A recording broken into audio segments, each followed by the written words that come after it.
জিবরাইল ডাক দিয়ে বলে, আপনি হইলেন বিচারক, উমর হইল আজকের আসামি। আপনি রায় দিলেই তো নবী উমরের মৃত্যুদণ্ড হবে বলে। তাহলে শুনেন, আপনি বিচারক, উমর অপরাধী, মাঝখানে একজন উকিলের দরকার আছে না না? আপনি বিচারক, উমর হইল অপরাধী, মাঝখানে একজন উকিল দরকার। আল্লাহ ঘোষণা দিছে আজকের মামলার উকিল স্বয়ং আল্লাহ। এই একটা জবান বন্ধ রাখবেন না, জোরে কোন আল্লাহু আকবার, আরো জোরে কোন আল্লাহু আকবার। এই ইমানের আওয়াজ দিয়ে বলেন আল্লাহু আকবার। গোটা মদিনায় লারা পড়ে গেছে রে। উমর হইল ফাঁসির কাষ্টের আসামি, আমার নবী এখন রায় দিবে। কিন্তু জিবরাইল উকিল কিন্তু স্বয়ং আল্লাহ, এই মামলা আল্লাহ নিজে লড়বে। আল্লাহ তখন সাথে সাথে কোরআনের একটা আয়াত নাজিল করছে। বলুন কোন সূরা? সূরা নিসা কয় নাম্বার আয়াত? মাশাআল্লাহ, সূরা নিসার 65 নাম্বার আয়াত। এই সূরা 65 নাম্বার আয়াতটা তখন নাজিল হয়ে গেল। আল্লাহ বলেন, ফালা ওয়া রাব্বিকা লা ইউমিনুনা হাত্তা ইউহাক্কিমুকা ফীমা শাজারা বাইনাহুম সুম্মা লা ইয়াজিদু ফি أنفسهم حرجا مما قضيت ويسلموا تسليما। সূরা নিসার 65 নম্বর আয়াত নাযিল হয়ে গেল। আল্লাহ বলে, বন্ধু আমি মামলা লড়ব। সূরার 65 নম্বর আয়াতের শুরুতেই আল্লাহ বলছেন, ফালা ওয়া রাব্বিকা, আপনার রবের কসম। সুবহানাল্লাহ। এই আয়াতে আল্লাহ কসম করে বলেন, নবী গো, আপনার রবের কসম, উমর কোন নির্দোষ মানুষকে হত্যা করে নাই। চিৎকার দেয়া কোন সুবহান। আল্লাহ যদি বলে উমর নির্দোষ মানুষকে হত্যা করে নাই, বলুন এই মামলা লড়ার কারো ক্ষমতা আছে? আমার নবীর রায় দেওয়ার ক্ষমতা আছে? আল্লাহর নবী রায় দিবে কি? জিবরাইল বলে, হুজুর, পৃথিবীর কারো রাটারে যদি ধরা না পড়ে, উমরের রাটারে সেটা ধরা পড়ে। উমরের রাটারে ধরা পড়ে। যেই লোকটাকে সময় বলতেছে মুসলমান নির্দোষ মানুষকে হত্যা করছে, নবীজি এই লোকটা আদৌ কোনো মুসলমান ছিল না। এই লোক মুসলমান ছিল না, মুসলমানের বেশ নিয়া মুসলমানের সমাজে বসবাস করত। আর না হয় আপনি নবী বিচার করে দিলেন, সে কয় নবীর বিচার পছন্দ হয় না। এখানেই বোঝা যায় সে কোনোদিন মুসলমান হতে পারে। কথা ভিন্নদি। এই সমাজেও যদি কেউ কয় কোরআন সুন্নাহর আইন আমার ভালো লাগে না, আমি নবীর আইন পছন্দ করি না, শরিয়া আইন আমি মানি না, কসম খোদা সে কোনোদিন মুসলমান হতে পারে না। আল্লাহ বলেন, হাবিব, এই লোকটা নিজের সমাজের মধ্যে মুসলমান দাবি করলেও আপনি নবীর বিচার সে পছন্দ করে নাই। উমরের রাটারে ধরা পড়ছে, আর যাই হোক কোনোদিন মুসলমান হতে পারে না। ঠিক না? এই জন্য উমর বলছিল, ইহুদি ব্যক্তি যদি বলতো আমার নবীর বিচার পছন্দ হয় না, আমি মেনে নিতাম।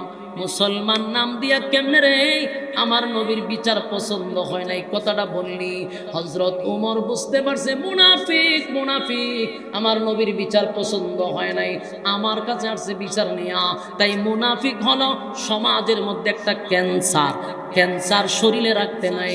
যদি হাতে ক্যান্সার হয় হাত কেটে ফেলে দাও, পায়ে ক্যান্সার হলে পা কেটে ফেলে দাও। সমাজে যখন মুনাফিক ঢুকে যাবে, মুনাফিককে হত্যা করো, না হয় পুরা সমাজ সে ধ্বংস করে ফেলবে। ঠিক কিনা বলেন? হযরত উমর বুঝতে পারছে আর যাই হোক সে কোনোদিন মুসলমান হতে পারে না। আমার নবী বিচার করে যেখানে রায় দেয়, সে বলে নবীর বিচার পছন্দ হয়েছে না, তুই মুনাফিক, মুসলমানের নাম নিয়ে সমাজে কেন চলস? তুই মুনাফিক হয়ে সমাজ ধ্বংস করতে চাস। এই জন্য উমর পুরা গর্দানি কাটতে বলা দিচ্ছে না, আর সমাজ ধ্বংস করতে পারবে। আল্লাহ হয় আমি উমরের পক্ষে রায় দিলাম, ফালা ওয়া রাব্বিকা, আপনার রবের কসম, আপনার উমর কোন নির্দোষ মানুষকে হত্যা করে নাই, উমর একটা দোষী মানুষকে হত্যা করছে। সুবহানাল্লাহ। রাজনীতি করুন যেত না, তুই দেয় যেটা কথা আমার আপনারা দেখেন, আমি আপনাদের দেশের মাটি ও মানুষের বন্ধু, হ্যাঁ, আমার চরিত্র ফুলের চেয়ে পবিত্র।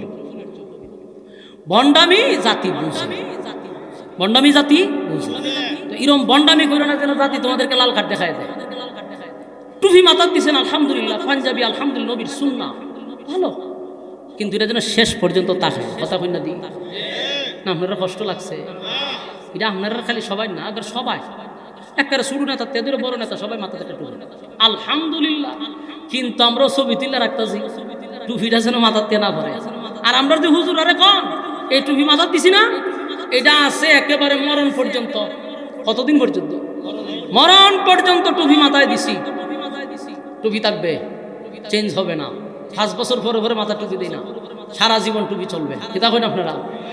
সম্মানিত সুধী, তো কোরআন বিশেষ কোন কারণে নাজিল হয়েছে, কিন্তু তার হুকুম থাকে কিয়ামত পর্যন্ত।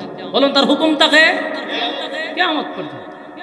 তো এখন আল্লাহ কি বলছে, ওয়ালা তুসাল্লি আলা আহাদিম মিনহুম মাতা আবাদা ওয়ালা তাকুম আলা কবরি। মুনাফিকের জানাজা তো পড়াইবেন না, মুনাফিকের কবরের সামনে আপনি দাঁড়ায় এমন দোয়া করবেন না। কথা কানা, এরা লক্ষণ খারাপ, এরা চিন্তা করতেছে আমরা তো ফিরে বই নিছি। হ্যাঁ, নেক্সট টাইমে কোনো মুনাফিকগুলোর চিহ্নিত করবেন, কারা আগে টুপির বিরুদ্ধে কথা বলছে, কারা মাদ্রাসার বিরুদ্ধে কথা বলছে, ধর্ম নিয়ে কারা কথা বলছে, এদেরকে চিহ্নিত করবেন। এরা মারা গেলে কুত্তা বিলের মতো মরবে, আপনি কেন জানাজা যাবেন? হ্যাঁ, কেন জানাজা তাদের পড়বে? তাদের জানাজা পড়বো না, কারণ কোরআনের আয়াত দিয়ে আল্লাহ নিষেধ করছে।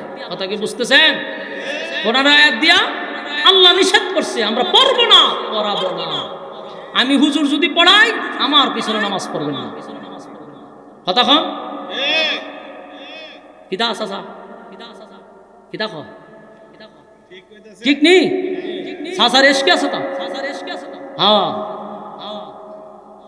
হ্যাঁ, ঠিক আছে, বসেন। মাশাআল্লাহ, একটা জজবাওয়ালা লোক পাইছি, বল সাসা ঠিক আছে। আর এরা চিন্তা করতে চাচা যে আমরা তো ফিরে লাইছি হুজুর, আমরা যেন নেক্সট টাইম আর না পড়ি, এটা আমার দায়িত্ব বলা, তাই আমি বলছি। বলুন, আমি কি আমার মন গড়া বানায়া বলছি? আমার ডাইনে বামে হুজুর আছে তো, আমার ডাইনে বামে আলেমুল আমার আছে, যদি মন গড়া বলি এরা তো আমার কাউন্টার দিবে, কারণ আয়াত তো আল্লাহ নাজিল করছে, আমার ব্যক্তিগত না। আল্লাহ নিজে বলছে মুনাফিকের জানাজায় তোমরা যাবা না, জানাজা পড়াবা না, যে ইমাম পড়াইবো হের জন্য নামাজ পড়বে না। আবার বলছে মুনাফিকের কবরের সামনে দাঁড়ায় মুনাজাত করবে না, আল্লাহ না করছে। তা আমরা যদি আল্লাহর গোলাম হই, পরকালে বিশ্বাসী হই, আমরা সেই আইন মানবো ইনশাআল্লাহ। রাজি আছি? সম্মানিত সুধী, এখন বলেন, উমর কি সাধারণ কোন সাহাবী? উমরের মেজাজ অনুযায়ী আল্লাহ আয়াত নাযিল করে দিয়েছে, এবং কি বলছে যে আপনার উমরের কথাটাই চূড়ান্ত সিদ্ধান্ত, এবং আপনার উমরের কথাটা আল্লাহর কাছে পছন্দ হয়েছে। সেই উমর সাধারণ উমর নয়, অর্ধ পৃথিবী যার আঙ্গুলের ইশারায় চলতো। এই চীন, জাপান, আমেরিকা না, অর্ধ পৃথিবী উমরের আঙ্গুলের ইশারায় চলছে। সেই উমরে দিছে হত্যা মামলা, ইয়াদ আসেনি? আসেনি ইয়াদ? সেই উমরে দিল হত্যা মামলা। হত্যা মামলা দিছে কার কাছে? নবীর কাছে।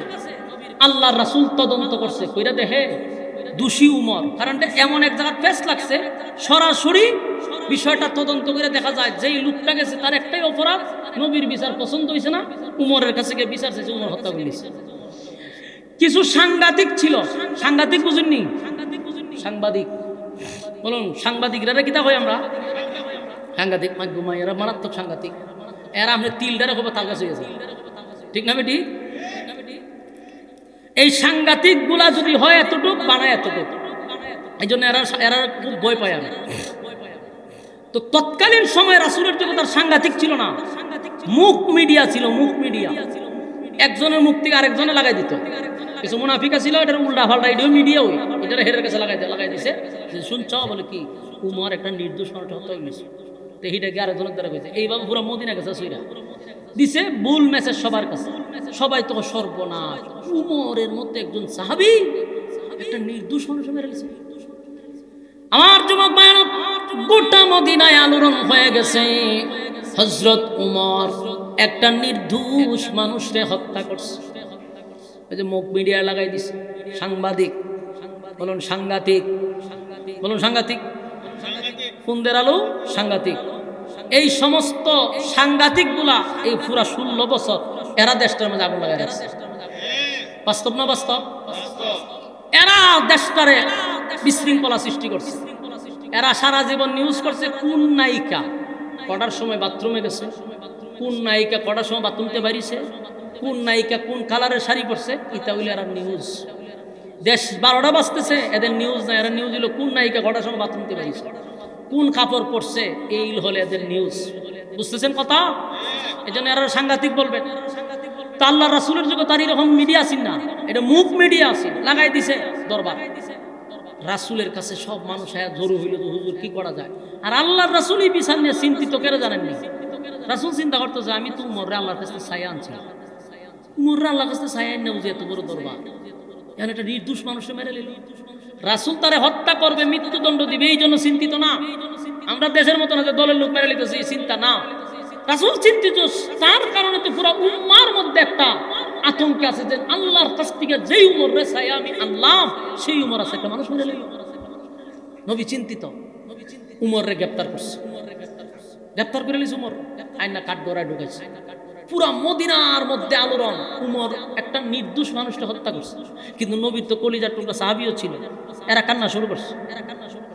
চতুর্দিক দিয়ে বড় বড় সাহাবীরা কান্না শুরু করছেন, না উমর একটা নির্দোষ মানুষকে হত্যা করতে পারেই না, কারণ উমর কোনো সাধারণ সাহাবী না। কিন্তু তত্ত্ব প্রমাণ সত্য উমরের বিরুদ্ধে, প্রমাণ সব উমরের বিরুদ্ধে। কিন্তু সাহাবীদের মনে প্রশ্ন ছিল, উমর কোন সাধারণ মানুষকে হত্যা করতে পারে না, নির্দোষ মানুষকে উমর হত্যা করতে পারে না। মদিনায় আলোড়ন হয়ে গেছে। আল্লাহর নবী হযরত উমরকে গ্রেফতার করল, আদালতে উঠাইল। তখন কার বিচারক ছিল? স্বয়ং আমার নবী। সুবহানাল্লাহ বলুন, বিচারককে? কথা হয় না। বিচারক হলেন আমার নবী। আসামিকে? আসামির কাঠগড়ায় হযরত উমর দাঁড়ায় আছে রে, বিচারের কাঠগড়ায় নবী বসা। নবী রায় দিবে, উমরের পাশে হবে। সাহাবায়ে কেরামরা তাকায় আছে, কান্নার রোল পড়ে গেছে। হযরত উমর নির্দোষ মানুষকে হত্যা করতে পারে না। ইসলামের এত বড় একটা শক্তি হইল উমর, আজকে তার মৃত্যুদণ্ড। আমার যুবক ভাইরা, আল্লাহর হাবিব বিচারক, উমর হইলেন আসামি। যেই মাত্র নবী রায় দিবে, নবী রায় দিলেই তো মৃত্যুদণ্ড রায় দিবে। যেই মাত্র রায় দিবে, এমনি জিবরাইল সামনে খাড়া। সুবহানাল্লাহ। সম্মানিত সুধী, আমরা এই সমাজে বসবাস করি, সমাজের বাস্তবতাগুলি আমরা দেখার চেষ্টা করব, মুনাফিক চিনার চেষ্টা করব। মুনাফিক থেকে যত সইরা থাকবেন তত নিজের জন্য লাভ, সমাজের জন্য লাভ। কারণ মুনাফিক আপনাকে যেমন ক্ষতি করবে, সমাজটাকেও ধ্বংস করবে। রাজি আছি তো? কারা কারা হাত তুলেন? লিল্লাহে তাকবীর, লিল্লাহে তাকবীর। এই কথাগুলির উপরে বললে ওয়ালা, শুনলে ওয়ালা, উভয়কে সহি সহি আমল করার তৌফিক দান করুক সকলে বলে আমিন। আল্লাহুম্মা সাল্লি আলা মুহাম্মাদিন ওয়া আলা আলি মুহাম্মাদ কামা সাল্লাইতা আলা ইব্রাহিম ইন্নাকা হামিদুম মাজিদ। দোয়া শরীকে সবাই আল্লাহুম্মা আমিন। আলহামদুলিল্লাহি রাব্বিল আলামিন والصلاة والسلام على سيد الأنبياء والمرسلين وعلى آله وصحابه أجمعين. ربنا ظلمنا أنفسنا وإن لم تغفر لنا وترحمنا لنكونن من الخاسرين. رب العالمين আল্লাহ গভীর রাত হয়ে গেছে, নজুলে রহমতের দ্বার প্রান্তে আমরা চলে আসছি। আল্লাহ আপনার কুদরতি নজর দিয়ে একটু তাকান, কত সাদা সাদা দাড়িওয়ালা মুরব্বীরা হাত বাড়াইছে। আল্লাহ কত নওজোয়ান ভাইয়েরা হাত বাড়াইছে, কত হাজি সাহেবরা হাত বাড়াইছে, ছোট ছোট মাসুম বাচ্চারা হাত বাড়াইছে, পর্দার আড়ালে আমার মা বোনেরা হাত বাড়াইছে। মালিক, জাতির শ্রেষ্ঠ সন্তান হযরত উলামায়ে কেরামরা আমার সঙ্গে হাত বাড়াইছে। আমি গুনাহগার, নাগান্দা, নাফরমান, নালায়েক, অযোগ্য, আল্লাহ ভিক্ষুকের মতো আপনার দরবারে হাত বাড়াইছে। যা বললাম, যা শুনলাম, ভুল ত্রুটিগুলো আপনি মাফ করে দেন। সওয়াবের হাদিয়া কোটি গুণ বাড়াইয়া বিশ্ব নবীর রোজা মুবারকে পৌঁছায়া দেন। বাবা আদম থেকে নিয়া আজকে পর্যন্ত যত মুসলমান নরনারী কবরে শায়িত প্রত্যেকের রুহে সব পৌঁছায়া দেন। আল্লাহ আমার ডাইনে বামে সামনে পিছনে এই এলাকার যত মুর্দাগান কবরে শায়িত প্রত্যেকের রুহে সব পৌঁছায়। বিশেষ করে আমাদের আব্বা আম্মা দাদা দাদি নানা নানি মহব্বতের মানুষ যারা অন্ধকার কবরে প্রত্যেকের রুহে সব পৌঁছায়।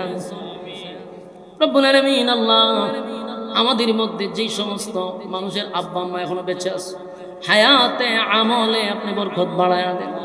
আল্লাহ আমরা যারা হাত বাড়াইলাম তামাম জিন্দিগির গুনার বোঝা মাথায় লইয়া জীবনের সগীরা কবিরা ইচ্ছা অনিচ্ছা দেখাইয়া না দেখাইয়া আল্লাহ ছোট বড় সব গুনার উপরে লজ্জিত মেহেরবানি করে আপনি মাফ করে। আল্লাহ রাতের ঘুম হারাম করে কি আয়াত নাম্বার কত এটি আর থাকবনি আমি আলোচনার লাস্টে আবার দিলাম উত্তর দিতে পারলে বুঝুন যে আপনি ফার্স্ট, কারণ আমি মনোযোগ দেওয়া শুনছি। আর উত্তর দিতে পারতেন না বুঝুন যে আপনি কেন বসছেন ওয়াজ শোনার লেগে না তামসা দেখবার লেগে। এখানে যতক্ষণ বসবেন কথা হবে কোরআন থেকে ইনশাআল্লাহ। কোনো গিচ্ছা, কোনো কাহিনী, কোনো কাল্পনিক গল্প, কোনো শিরিক, কোনো বেদাত, কোনো কথা মঞ্চে হবে না ইনশাআল্লাহ।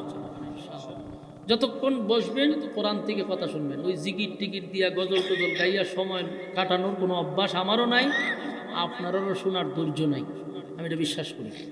আল্লাহ কবুল করুক, আমিন। মানে জিকির আপনারা পারেন না? জিকির এটা সবাই পারে।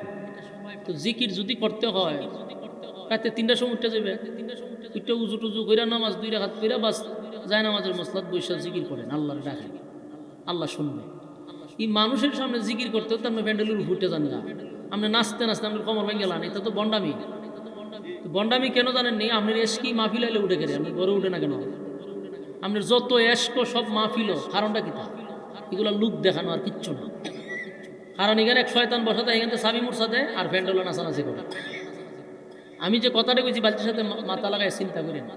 জিকির আল্লাহর জিকির শুধু আল্লাহকে আমি খুশি করার জন্য, ঠিক না? তো এটা আমি একান্ত গোপনে আমি আল্লাহর সাথে কথা বলবো, আমি জিকির করব, কানবো। আল্লাহ গভীর রাত্রে বন্দারে ডাকে। আর আপনি মাহফিল হয় আপনার তেজকে উঠি এসকির আপনার গরো থাকে না। আপনার গরো জিগাইলে তো আপনার ঘরের বউ কইতো না যে আমার জামাই ঘরের মধ্যে ফালন করলাম বেঙ্গালা জিকির করতে উঠতে। তো বুঝতাম আপনি গরো 2-3টা ফালন বাঁধছেন, তাহলে বিশ্বাস করতাম যে সব বনে মারাত্মক এসকে ওলালো, প্যান্ডেল তো ভাঙবই। কিন্তু আপনার যত এসকি সব মাহফিল, এগুলা বন্ডামি ভাই। কোথাও এরকম নাই যে তুমি জিকির এমনভাবে করো যে নাচা শুরু করে দাও, এগুলা নাই। এগুলা কইরা কইরা আমরা মূল যে কথা এটি বাদ দিয়া মানুষ জায়গা ওই সমস্ত নাচানাচি। আল্লাহ হেফাজত করুক, আমিন। সূরা নিসা এর 65 নম্বর আয়াত। এই আয়াতটা নাজিল হইছে একটা বড় ঘটনার কেন্দ্র করে।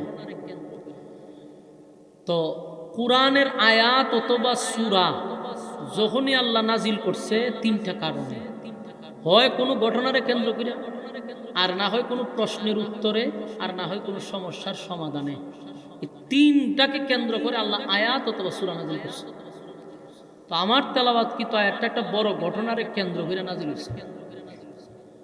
তো এই ঘটনাটা যে নাজিল হইল, এই ঘটনাটা আমাদের শোনা দরকার, এই ঘটনা আমাদের বোঝা দরকার। কেন আয়াতটা নাজিল হইল? মদিনাতুল মুনাওয়ারা যখন আল্লাহর রাসূল মদিনার প্রেসিডেন্ট, বলুন রাসূল কি? প্রেসিডেন্ট। আবার বলুন রাসূল কি? জানেননি রাসূল যে প্রেসিডেন্ট আছে? মাশাআল্লাহ। আমাদের দেশের অনেক উম্মতরা জানেই না যে নবী দেশের এক সময় প্রেসিডেন্ট ছিল। আমাদের দেশের উম্মতরা জানে নবীর ভেড়ো ভাত্তরা ছিল, নবীর শরীরে তালিযুক্ত জামা ছিল, নবী গরিব ছিল। এই এতটুকু ওয়াজ আমরা জীবনভর শুনতে শুনতে মুখস্থ করছি। কিন্তু নবী যে দেশের রাষ্ট্রনায়ক ছিল অনেক উম্মত জানেই না, তাদেরকে জানানো হয় না। জানানো হয় নবী গরিব, নবীর ভেড়ো ভাত্তর। যে ওয়াজ করলো নবীর ভেড়ো ভাত্তর, হে ওয়াজ শেষ করে আবার গিয়ে মুরগের রান্না টান দেয়। ওয়াজে আর কাজে মিলছিনি। আমার নবীর ভেড়োর ভাত্তরতে আমি মুরগির রান্না কেমনে ঠান্ডা দিই? তো এই জন্য এই সমস্ত ওয়াজ আমাদেরকে খাওয়ানো হয়েছে, আমাদের মাথায় সেট আপ করে দিছে। আর এই ওয়াজগুলো এখন সুশীলদের কাছে মগস্থ, সুশীলরা মগস্থ করে রাখছে। এত মগস্ত করছে, এখন সবাই জানে যে ইসলাম মানেই হলো গরিব। একটু কমানি ওটা বেশি। ইসলাম মানেই গরিব, ইসলাম মানেই হলো ফেরোহাত্ত, ইসলাম মানেই হলো তালিযুক্ত জামা। এই জায়গাটা আমরা মুখস্থ করাইছে এবং এরা সাকসেস হয়েছে, এরা সফল হয়ে গেছে। এই ওয়াজ করে কি হয়েছে? সফল হয়েছে। এখন সুশীলদেরকে বুঝাই নিছে। না হয় আজকে 2026 সালে কোন আলেম যদি নেতৃত্ব দেওয়ার জন্য দাঁড়ায়, তখন দেখবেন সুশীল সমাজে একটা বাতাস ছাড়ে যে হুজুর থাকবে মসজিদে, হুজুর থাকবে মাদ্রাসায়, হুজুর থাকবো জানাজার মাঠে, হুজুর থাকবো মানুষের মিলাদে, হুজুর থাকবো বিভিন্ন দোয়াতে, হুজুর ঘেরে রাজনীতির মাঠে। কথাটা বুঝছেন? এটা বহুদিন ধরে এরা এই চেষ্টা করতে করতে সফল হয়েছে। এখন মানুষের ভিতরে ঢুকাই দিচ্ছে, হ্যাঁ হুজুর মানেই হলো মসজিদ আর মাদ্রাসা আর জানাজার মাঠে, আর কেউ মরলে এখানে দাওয়াত খেতে যাবে। এই হুজুর এই পর্যন্ত রাখছে। অথচ এই মেহনত করার পরে এরা সাকসেসও হয়ে গেছে। এখন দেখেন না, আলেমরা দাঁড়াইলে কি কয়, হুজুর আপনি রাজনীতির কথা কোন করে, আপনি রাজনীতি করেন করে, এইটা এরা সাকসেস হয়েছে। অথচ রাজনীতির জন্ম দিছে হুজুররা। আপনারা জানেন রাজনীতির জন্ম দিছে কে? আমার নবী দেশের প্রেসিডেন্ট ছিল। তো হুজুররা রাজনীতি বেশি বুঝবো নাকি তুমি বেশি বুঝবা? কিন্তু এই জায়গাটা তারা সফল হয়েছে। এই যে শোনাইছে ওয়াজ, নবী গরিব, নবীর ভেড়ো ভাত। এই জন্য আপনাদের জানা দরকার যে আমার নবী দেশের কি ছিল। হ্যাঁ, নবীর উম্মত হিসাবে এটা বুক ফুলাই বলবেন যে আমার নবী দেশের প্রেসিডেন্ট ছিল। আল্লাহ নবী যখন মক্কার প্রেসিডেন্ট, যখন উনি দেশের রাষ্ট্রনায়ক, তখনকার একটা ঘটনা, এক ইহুদি ব্যক্তি আর এক মুসলমান ব্যক্তি, এই দুইজন ব্যক্তির মধ্যে বিশাল তুমুল ঝগড়া শুরু হয়েছে। ঝগড়াটা হয়েছে যে কোনো একটা মাল নিয়া, পণ্য নিয়া। মুসলমান ব্যক্তিরা মারামারির এক পর্যায়ে এখন মাল এটা আমার, জীবন গেল তোরে দিব না। ইহুদি ব্যক্তি এখন মাল ওইটা আমার, তোরও দিতাম না। দুই ব্যক্তির ঝগড়া, কেউ কাউরে আর মাল দেয় না। বলুন এইভাবে ঝগড়া করতে থাকলে কি সমাধান হইব? হেও কয়টা আমার, হেও কয়টা আমার, তা আমার তো দুজনই করে, তো নিব কে? তো এক ব্যক্তি এদের ঝগড়া দিকে হলো বাইরে সারাদিন ঝগড়া করলো, ঝগড়া শেষ হয়েছে। তোমরা একটা বিচারের শরণাপন্ন হও, একটা বিচারক রাখো, বিচারককে তদন্ত করে দেখবো মাল রাখার, এরপরে মাল দিয়া দিব যারে রায় মাইনা নিব। ঝগড়া করে তো কেউ পাইতা না, যে কোনো একজনে মাল পাইবা বিচারের মাধ্যমে। এই লোকে হয় হক, কথা তো একবারে খারাপ না। আমরা হারা দিন ঝগড়া করছি, এখন একটা বিচারের মাধ্যমে মীমাংসা করা দরকার। তো ইহুদি ব্যক্তিরা মুসলমান ব্যক্তিরা কইল যে ভাই, যেহেতু আপনারাই রাষ্ট্র ক্ষমতায় আছেন, বিচারের বারবার আপনারা তো ছেড়ে দিলাম, বিচারক যারে পছন্দ হয় তার কাছে আপনি বিচার লইয়া যান, আমি রাজি। সুন্দর কথা কইছে। মুসলমান ব্যক্তিরা চিন্তা করলো যে এত বালা সুন্দর একটা আমার ফয়সালা দিয়া দিছে, সেও চিন্তা হলো যে চলো আমরা বিচারের লাগিয়া, যেহেতু দেশের রাষ্ট্রনায়ক আমার নবী, আল্লাহর রাসূলের কাছে বিচার লইয়া যাব। দুইজন গেছে আল্লাহর রাসূলের কাছে বিচার লইয়া। মুসলমান ব্যক্তির ধারণা হলো আমি যেহেতু একটা মুসলমান, আমার নবী হইল দেশের রাষ্ট্রনায়ক, বিচারটা আমি আমার নবীর কাছে লইয়া গেলে অন্তত একটা সুবিচার পাওয়া যাবে। রাসূলের কাছে গিয়া বলল, হুজুর এই যে মাল, এই জিনিস এটা আমার, কিন্তু ইহুদি ব্যক্তি জোর জবরদস্তি করে আমার কাছ থেকে নিয়ে যায়। এটা বলে হ্যাঁ। ইহুদি ব্যক্তি হয় না না, এই মাল হুজুর আমার, আপনারা মুসলমান ব্যক্তিরা আমার মাল লইয়া যাবে। রাসূল বলল, তাহলে তোমরা দুইজন বসো, এটার তো একটা বিচার করতে গেলে তদন্ত করতেই হবে, আসলেই মালটা কার, সুষ্ঠু তদন্ত করা দরকার না? আপনারা আমার কথা বুঝেননি? তা আপনারা সব নীরবতায় তো আমি চিন্তা করে গেছি, একটু হা না কইয়ান তুলে বুঝুন যে আপনারা জীবিত আছেন। আওয়াজ নাই কি তো বা এর মধ্যে তো আওয়াজ পাইতেছি আমি, ফ্যান্ডল আওয়াজ কমে গেছে কেন কি তা না? দিন দিন আমি তো এবার শুনতেছি ভাড়াই লিছে না, বাইরে ফাটাইলাম পুরা দরকার বলে মনিটর একটু কমাই দেন, তাও এবার সাউন্ড ফাঁক আস্তে আস্তে বাড়বা। আমার ভোল্টেজ তখনও বাড়ছে না, আপনার পিক আপ বাড়াইলে আমার পিক আপ বাড়বে। এই জন্য বলছি একটু হা না কইেন, আমারও তো পিক আপটা তুলতেই হইব। মরা মাঠও তো দু চাইরা দিন থেকে ওয়াজ হইব না জানা যাইব। আপনারা এই মুর্দার মতো বসে থাকেন না, আল্লাহর রাস্তায় একটু হা না কইেন, খুব মনোযোগ দা শুনেন, তাহলে সামনের আলোচনাটা বুঝতে সুবিধা হবে। বিচারককে হ্যাঁ আমি মাঝে মাঝে জিগাম, বিচারক হইলেন আল্লাহর রাসূল। তো নবীর বিচার কি? এটা আমরা 16 বছরের বিচার, কথা কই না দি।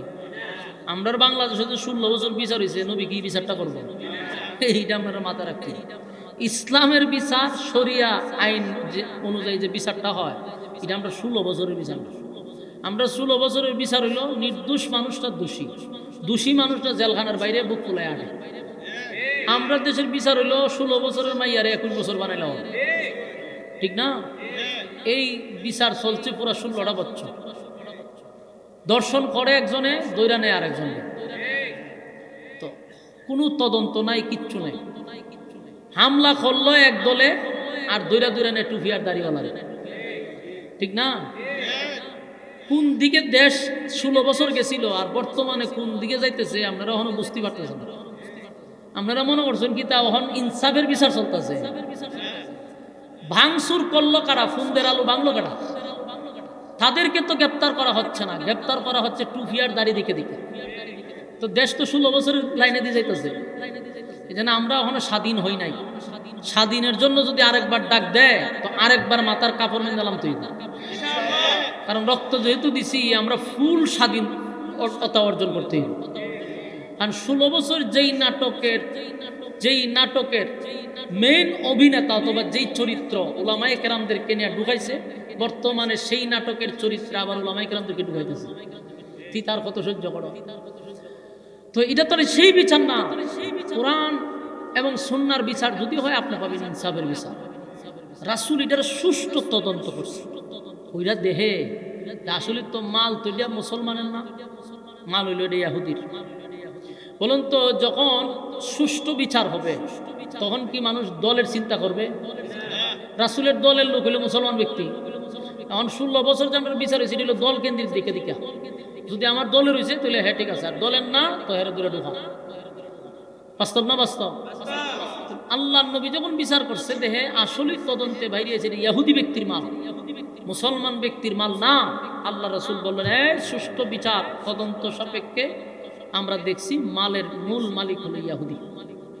বিচারের রায় আসছে ইহুদির পক্ষে, মাল হুজুর এই ইহুদিরে দিয়ে দিছে, না লয়ে বাড়ির জন্য। এই বেচারা খুব খুশি যে আমি একটা সুষ্ঠু বিচার পাইলাম, আনন্দে গেছে বাড়ির দিকে রওনা দিছে। মুসলমান ব্যক্তিটার মনে অনেক কষ্ট, যাইলাম আমার নিজের দলের কাছে কিন্তু বিচারটা তো আমি পাইলাম। সে মনে কষ্ট পাইয়া গেছে, গিয়া রাস্তা ইহুদি ব্যক্তিরা আবার আটকেছে। আটকায় হয়ে যাস তোমা বিচার ভাই যে আমি বাড়িতে যাবো, সকালতে তো তোর লোক ঝগড়া করলাম, মাল যেহেতু ভাই যখন বাড়িতে যাবো আমি তোর যাবিলে দিতাম না। কেন? মাল এটা আমার। ইয়াহুদি হয়ে বেড়া জেলা ওই খোঁজ সকালতে তুই হতে শুনতেছি বিচার না তোর নবী কইরা দিল, বিচার না আমি ভাইলাম, তো এখন আবার তোর কেমনে? তো বিচার আমার পছন্দ হয়েছে। আপনারা নাউজুবিল্লাহ কি আছে? বুঝেন না দিকে নাউজুবিল্লাহ করেন, যদি ওয়াজ বুঝতেন নাউজুবিল্লাহ বলতেন। কারণ বিচারটা করছে কে? তাহলে হের পছন্দ হয়েছে না, এটা নাউজুবিল্লাহ না। হ্যাঁ বিচার পছন্দ হয়েছে না, ইয়াহুদি বলে নাউজুবিল্লাহ দরকার ছিল, কিন্তু এটা তো মুসলমান ব্যক্তি কইতেছে আমার বিচার পছন্দ হয়েছে না। রাসূল বিচার করছে, কয় বিচার আমার পছন্দ হয়েছে না। ইহুদি ব্যক্তি কয় বিচারক আপনার, বিচারক পছন্দ করলেন আপনি, আমার বিচার করতে গিয়ে আগে তদন্ত করছে, কইরা মূল কাহিনী বাইরে কইরা দেখছে মাল এটা আমার দিছে আমার। আমনে মাঝখানে এসে এখন সন্ত্রাসী খায় দেয় আমার বাড়ির যে বেলে দেন না মাল ফোন এটা আপনার। ভাই আপনি কি শুরু করছেন? আমার উদ্দেশ্য কিতা? বিচারটা আমার মন মতো হয়েছে না, আমি বিচারটা সানি বিচার করব, এটার আবার সানি পর্যায়ে লয়ে যাব দ্বিতীয় বিচারের লিগে। ইহুদি ব্যক্তি করছে মহামসিবত।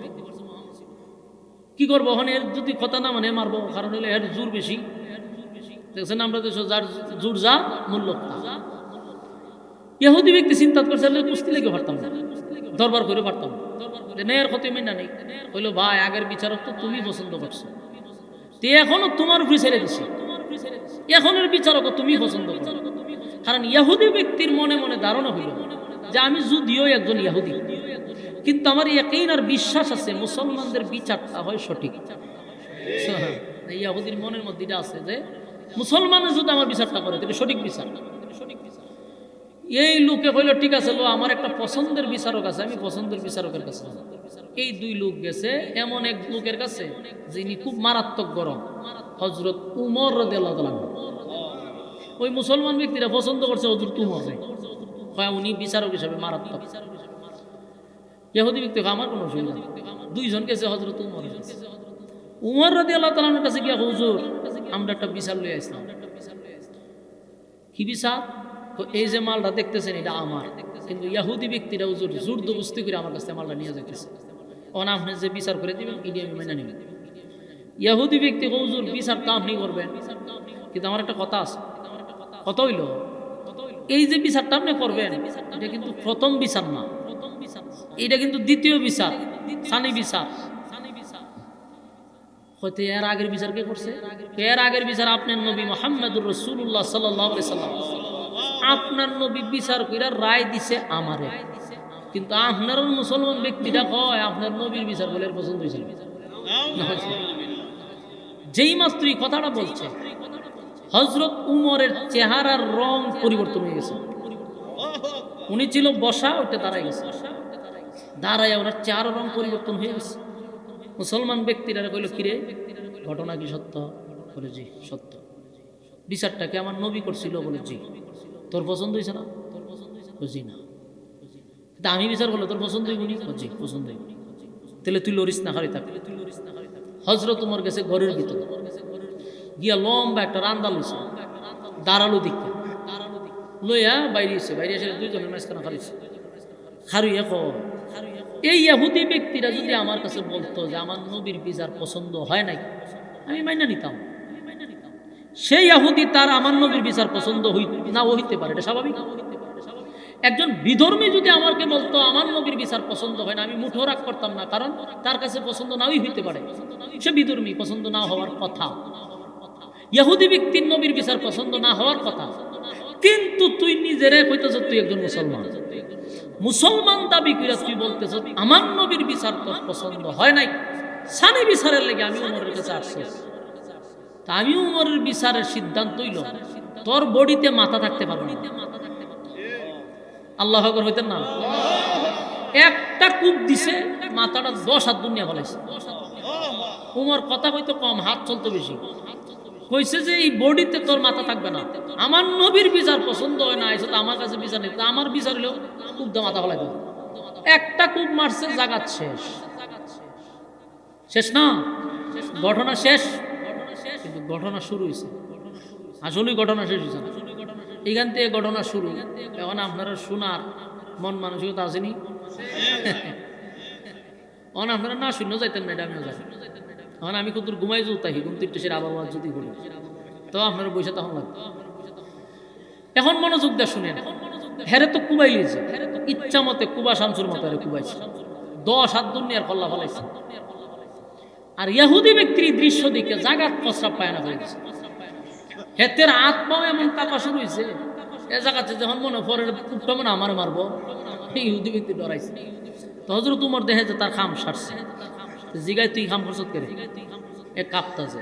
হযরত উমর কয় এটা মুসলমানের বিচার, তুই ভয়ে পাইস না, নিরাপদে তুই বাড়ি যেতে পারিস। ইহুদি ব্যক্তি কাঁপতে কাঁপতে সাইড থেকে গিয়ে একটা দৌড় দিছে, সব বোনাস। মানে এটা যদি আপনার সামনে হয় তো আপনার তো অবস্থা খারাপ হয়ে যাবে।